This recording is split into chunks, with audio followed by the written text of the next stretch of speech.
আসসালামু আলাইকুম ওয়া রাহমাতুল্লাহি ওয়া বারাকাতুহু। বিসমিল্লাহি ওয়াল হামদুলিল্লাহি ওয়াস সালাতু ওয়াস সালামু আলা রাসূলিল্লাহ ওয়া আলা আলিহি ওয়া আসহাবিহি ওয়া মান ওয়ালা ওয়া বা'দ।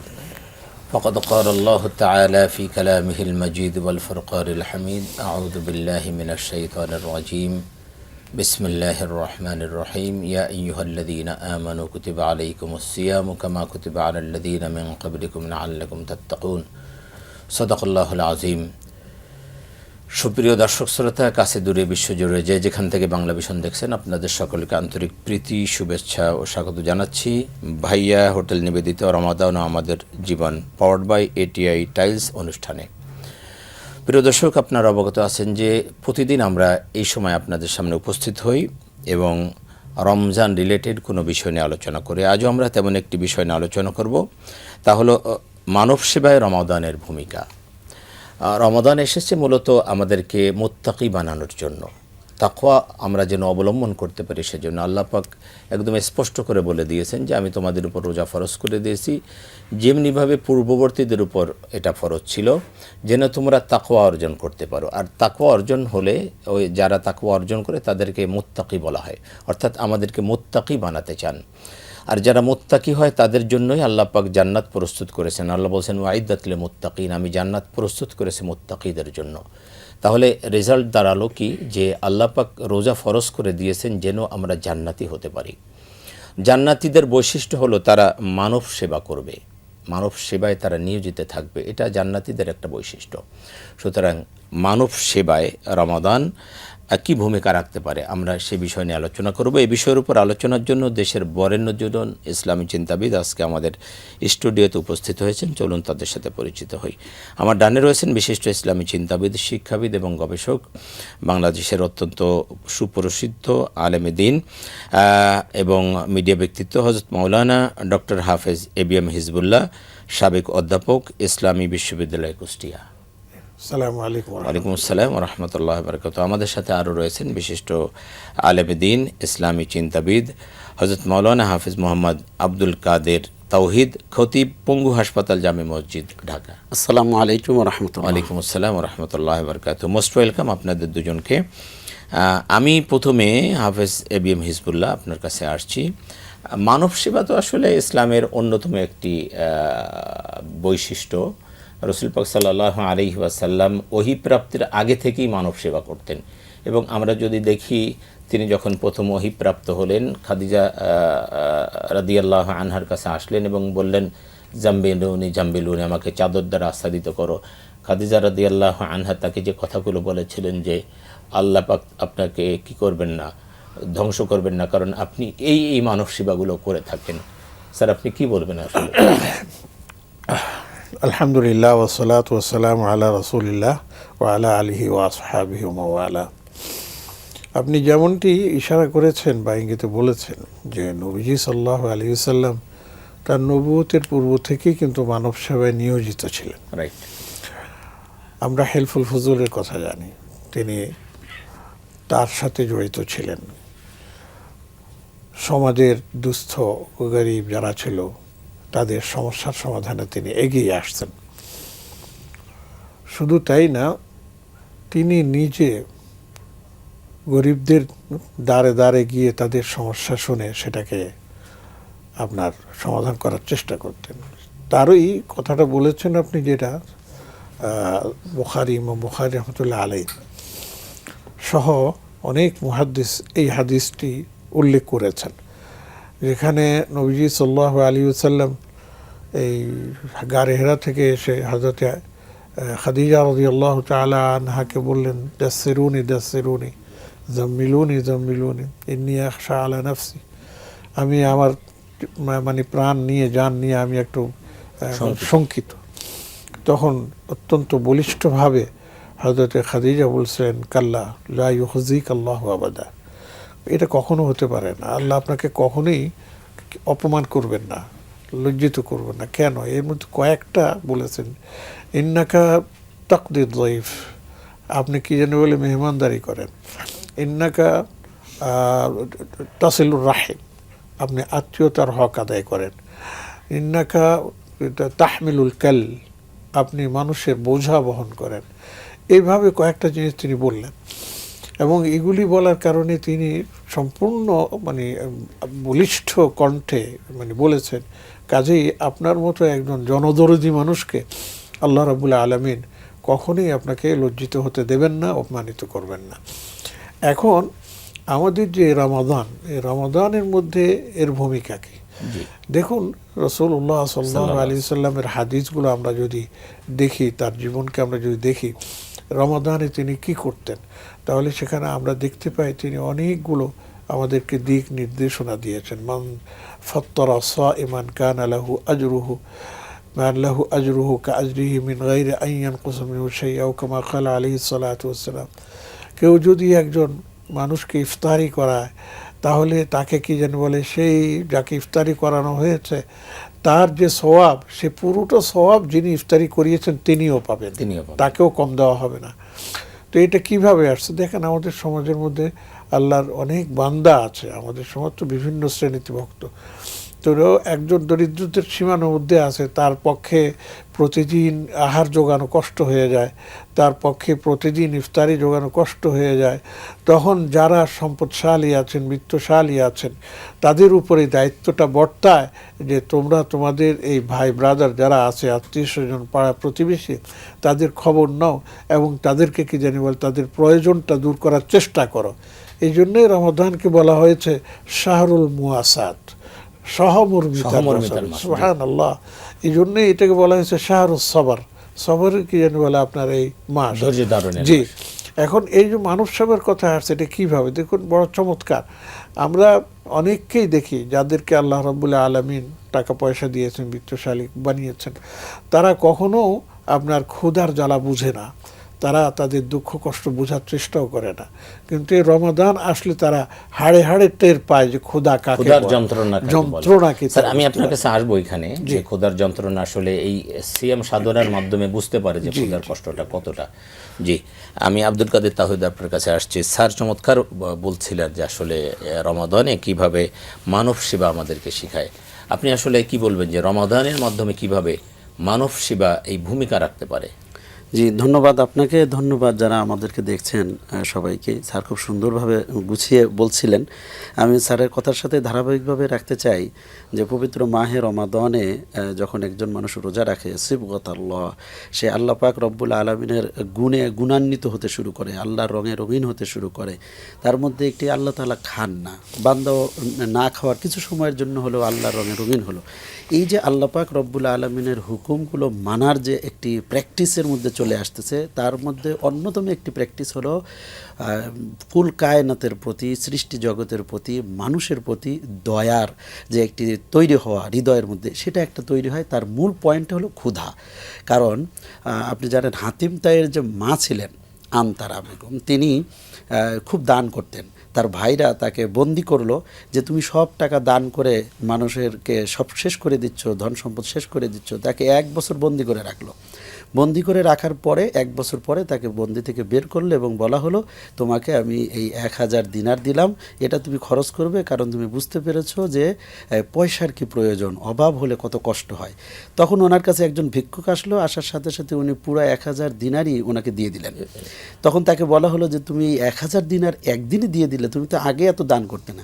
তখন বলল যে ওয়াল্লাযী নাফসি, আমি সে আল্লাহর কসম করে বলি যে আমি এই একটি বছরে যেই পরিমাণ মাসানি মিনাল জুআই, আমাকে যেই পরিমাণ ক্ষুধা আচ্ছাদিত করেছিল, ক্ষুধার কি যন্ত্রণা, এটা আমি 1 বছরে বুঝতে পেরেছি। এজন্য যেই ব্যক্তি আমার কাছে সাহায্যের জন্য আসে, আমি তার দানটা আগের চেয়ে আরও বাড়িয়ে দিই, কারণ সে যাতে ক্ষুধায় কষ্ট না পায়। এই যে দানশীলতা এবং এই ক্ষুধা এমন একটি জায়গা, এই জায়গায় মানুষকে কিন্তু মানবিক হওয়ার জন্য, মানবতা বোঝার জন্য, অন্যের কষ্ট বোঝার জন্য এবং অন্যের জন্য নিজের সমস্ত সর্বোচ্চ শক্তি ত্যাগ করার মতন যে শক্তি, এই শক্তিটা কিন্তু এই ক্ষুধার মাধ্যমে মানুষ অর্জন করতে পারে। এজন্য পবিত্র মাহে রমাদান কিন্তু মানব সেবার অন্যতম একটি মাধ্যম। যেমন এই শুধু ক্ষুধাই নয়, আমরা কিন্তু এখানে আমাদের আত্মীয় স্বজন, মা বাবা যারা গ্রামের বাড়িতে আছেন বা আমাদের প্রতিবেশী প্রতিবেশী, এই মাহে রমাদানে কিন্তু এই যে ইফতারি প্রতিবেশীদের বাসায় পৌঁছে দেয়া, বা একজন মানুষ যদি খাবার পাচ্ছে না তার প্রতি যে দয়ার হাত বাড়ানো, এটা রমজানে বেশি হয়। কেন হয়? রাসূল আরবি সাল্লাল্লাহু আলাইহি ওয়াসাল্লাম বলেছেন যে এই রমজান মাসে মান তাকাররাবা বিখাসলাতিন মিনাল খায়রে, যেই ব্যক্তি এই রমজান মাসে একটা ভালো কাজ করবে সে যেন অন্য মাসে একটি ফরজ আমল করলো, যে এই মাসে একটি ফরজ আমল করলো সে যেন 70টি ফরজ আমল করলো অন্য মাসে। তাহলে আমরা বলতে পারি যে প্রত্যেকটি নেক আমলের পরিধি 70 গুণ বেড়ে যাওয়ার কারণে সওয়াব মানুষের মধ্যে কিন্তু এই যে মানব সেবা, মানুষের কল্যাণে কাজ করার যে একটা প্রবণতা, এটা কিন্তু বেড়ে যায় সওয়াবের আধিক্যতার কারণে। তো এই জন্য আমরা দেখি যে এই মাসে দানের পরিধি বেড়ে যায়, এই মাসে জাকাত ফেতরা দিতে মানুষ আগ্রহী হয়। যদিও জাকাত তার ফরজ হয়েছে আগের অন্য কোনো মাসে, কিন্তু রমজান মাসে দিচ্ছে বেশি, যাতে করে সওয়াবটা বেশি পাওয়া যায়। এছাড়াও কিন্তু আমরা দেখি যে এই রমজান মাসে মানুষের উপরে শুধু যে টাকা পয়সা দিয়েই যে সহযোগিতা করা তা না, মানুষের উপরে কিন্তু মানব সেবা এভাবেও করা যায় যে আমি কোনো মানুষকে গালি দেব না, কোনো মানুষের গীবত করব না। কেউ যদি মানুষের গীবত করে তাহলে আমি তার গীবতটা থামিয়ে দিব, অন্যকে ক্ষতি হওয়ার হাত থেকে আমি রক্ষা করব।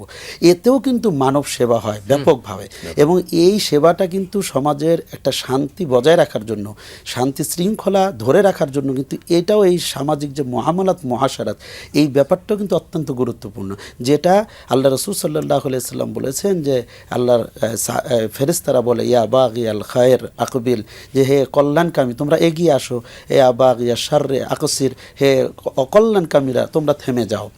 তাহলে এই যে সমাজের মধ্যে আমরা দেখি যে গীবত, শিকায়েত, হিংসা, বিদ্বেষ, ঝগড়া, ফাসাদ, চুরি, ডাকাতি, ছিনতাই, ঘুষ, রাহাজানি যা কিছু আছে সব কিছুই কিন্তু পবিত্র মাহে রমাদানে এমন একটা নিয়ন্ত্রণে চলে আসে। শয়তান যেহেতু বড় শয়তান বন্দী থাকে, মানুষ সার্বিকভাবে কিন্তু মানব সেবার একটা পরিবেশ এখানে তৈরি হয়। মানুষ মানুষকে গালি দিতে চায় না, কষ্ট দিতে চায় না, এবং সওয়াবের আধিক্যতার কারণে মানুষ বেশি পরিমাণে মানুষের কল্যাণে এগিয়ে যেতে চায়। এজন্য মাহে রমাদানটা এমন গুরুত্বপূর্ণ একটি সময় যে মানব সেবার জন্য সুন্দর একটি মৌসুম এবং সুন্দর একটি পরিবেশ নিয়ে কিন্তু এই মাহে রমাদান আমাদের সামনে উপস্থিত হয়েছে। এজন্য আল্লাহ পাক রব্বুল আলামিন বলেছেন যে লাআল্লাকুম তাত্তাকুন, রমজানের রোজা তোমাদের উপরে দেয়া হয়েছে যাতে তোমরা মুত্তাকি হতে পারো।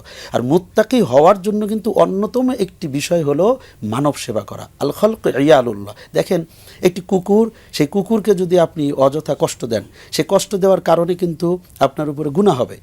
আর আপনি একটি কুকুরকে বা একটি প্রাণীকেও যদি একটু সেবা দেন, একটু খাবার খাওয়ান, তাহলেও কিন্তু ওই দয়ার কারণেও কিন্তু আল্লাহ পাক রব্বুল আলামিন জীবনের গুনাহ মাফ করে দেন। বুখারীর হাদিস রয়েছে।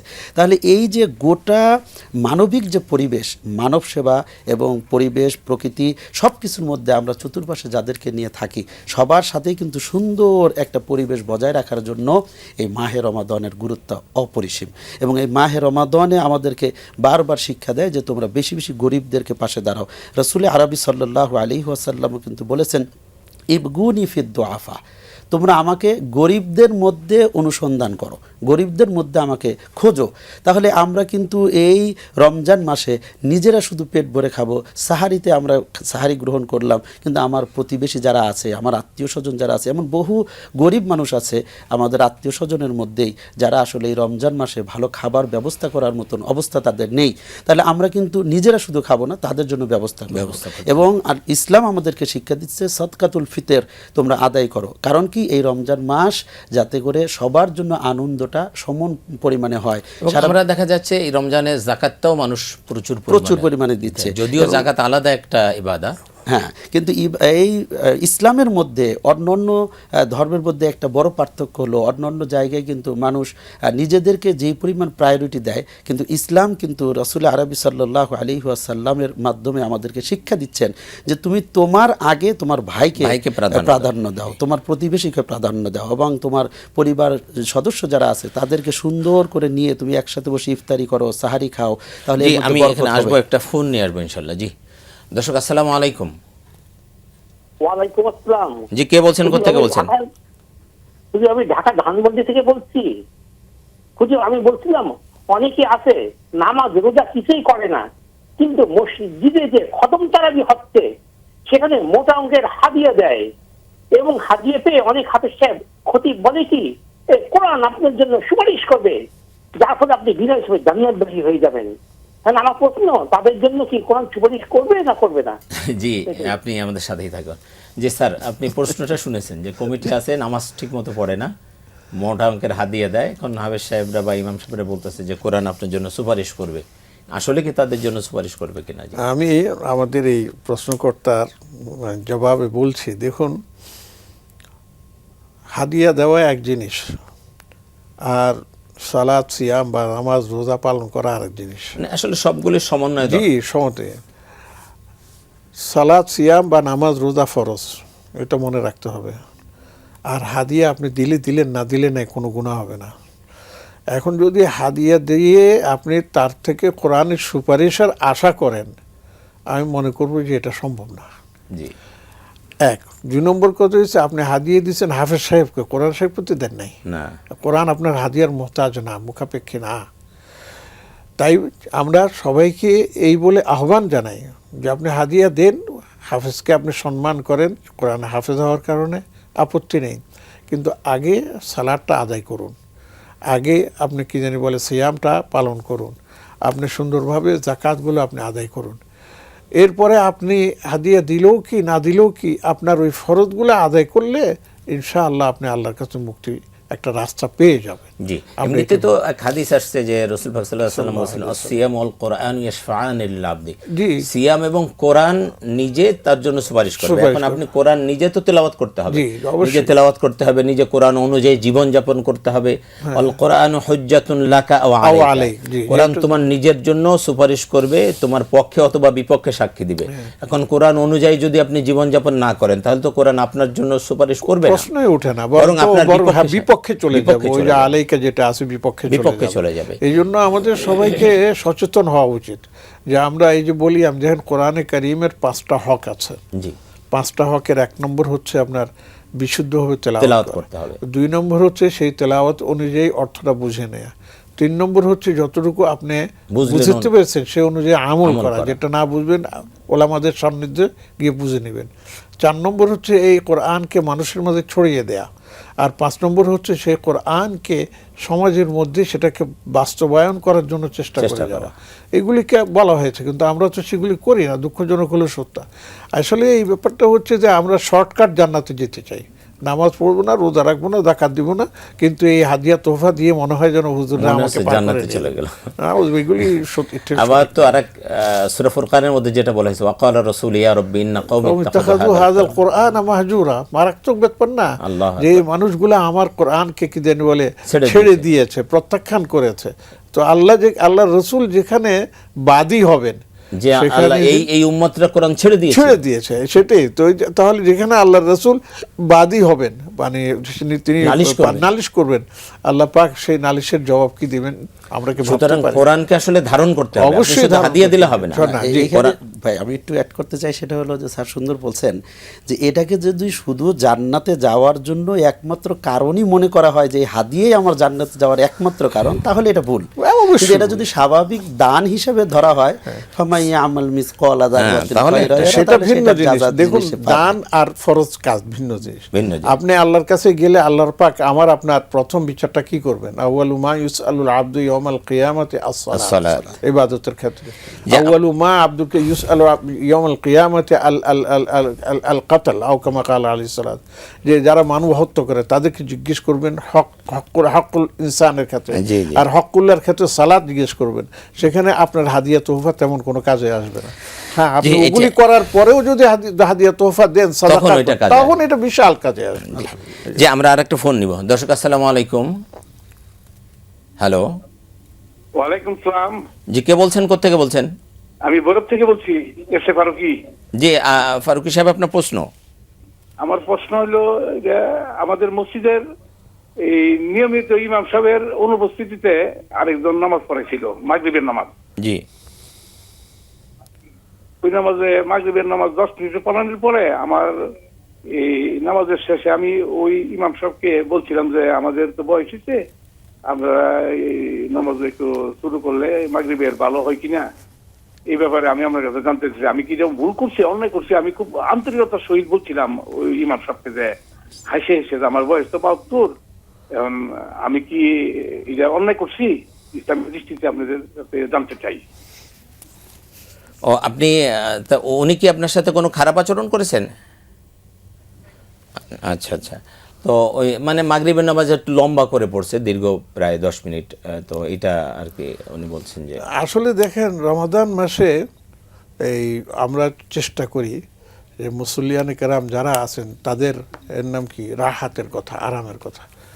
তো ইমাম সাহেব 10 মিনিট পর্যন্ত লাগিয়ে আপনার তারা মাগরিবের নামাজের 3 রাকাত পড়েছেন। অনেক ক্ষেত্রে এটা খুব বেশি সময়, এটা আমি বলবো না। জি হ্যাঁ, তো আবার মুরব্বিয়ান যারা আছেন, যারা অনেকক্ষণ দাঁড়িয়ে থাকতে পারেন না, কষ্ট হয়, তাদের জন্য আবার অনেক বেশি সুন্দর করে যদি আপনি সূরা ফাতিহা আর 3টা আয়াতও কমপক্ষে পড়েন, তবুও আপনার সব মিলে 3 রাকাতে 8-10 মিনিট 5-7 মিনিট তো চলেই যায়, জি। একটু গেল 1 নম্বর। 2 নম্বর আমাদের খেয়াল রাখতে হবে যারা আমরা খতিব বা ইমাম দায়িত্ব পালন করি, আমাদের নবীজি সাল্লাল্লাহু আলাইহি সাল্লাম একটা হাদিসে বলছেন, ইযা ইয়া উম্মা আহাদুকুম ফালিইউখাফফিফ, তোমরা যখন কেউ ইমামতিতে দাঁড়াও তখন হালকা করে নামাজ পড়ো, তার মানে যেন মুসল্লিদের কষ্ট না হয়। আপনি বলেছেন, আপনি জাযাকাল্লাহ খায়ের, ইনশাআল্লাহ ইমাম সাহেব যদি তার উপর আমল করে তিনিও সওয়াব পাবেন, আপনিও সওয়াব পাবেন। আমরা আশা করি যে আল্লাহ পাক সবাইকে বুঝার তৌফিক দান করুন। জি ধন্যবাদ স্যার। আমরা যে আলোচনা ছিলাম, এই রমজান কিন্তু যে মানবতা, মানব সেবায় রমাদানের ভূমিকা আপনি করছেন। আমরা একটা জিনিস দেখি যে এই সময় আপনি দেখবেন যে আপনি মার্কেটে যাবেন, দোকানের মালিক এবং কর্মচারীরা সবাই মিলে কিন্তু একসাথে ইফতার করতেছে। এটা একটা চমৎকার একটা কালচার। পথ দিয়ে কেউ যাচ্ছে, হয়তো তাকে ডেকেও বসায় ইফতার করাচ্ছে। তারপরে গরিব ধনী সবাই মিলে একসাথে ইফতার করতেছে, এটা একটা কালচার। অন্য সময় হয়তো দেখা যায় যে বাসার সবাই মিলে একসাথে খাওয়ার সুযোগ পাচ্ছে না, কিন্তু সাহারিতে একসাথে উঠে সবাই খাচ্ছে। এরকম একটা কালচার তৈরি হয়ে যায়। অর্থাৎ এখানে ভালো একটা মানব সেবার একটা আমরা ইফতার সাহারিতে আমরা দেখতে পাই। এ বিষয়ে নিয়ে আমরা আলোচনা করব ছোট্ট একটা বিরতির পরে। প্রিয় দর্শক, আমরা অনুষ্ঠানের পর্যায়ে আমরা ছোট্ট একটা বিরতি নিব। একটু পরে আমরা ফিরে আসছি। ভাইয়া হোটেল নিবেদিত রমাদানও আমাদের জীবন, পাওয়ার্ড বাই এটিআই টাইলস অনুষ্ঠানে। আমাদের সঙ্গেই থাকুন।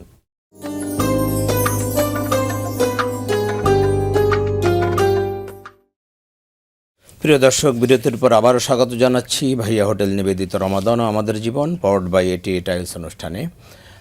এতক্ষণ সাথে থাকার জন্য ধন্যবাদ স্যার। আমরা যে অনুষ্ঠানে ছিলাম যে মানব সেবায় রমাদানের ভূমিকা, আমরা আসলে কিভাবে সেই আসলে এই জিনিসটা আমাদের ভাবতে হবে যে রমাদান আমাদেরকে মানব সেবার ব্যাপারে অত্যন্ত গুরুত্বপূর্ণ একটা মেসেজ দেয়।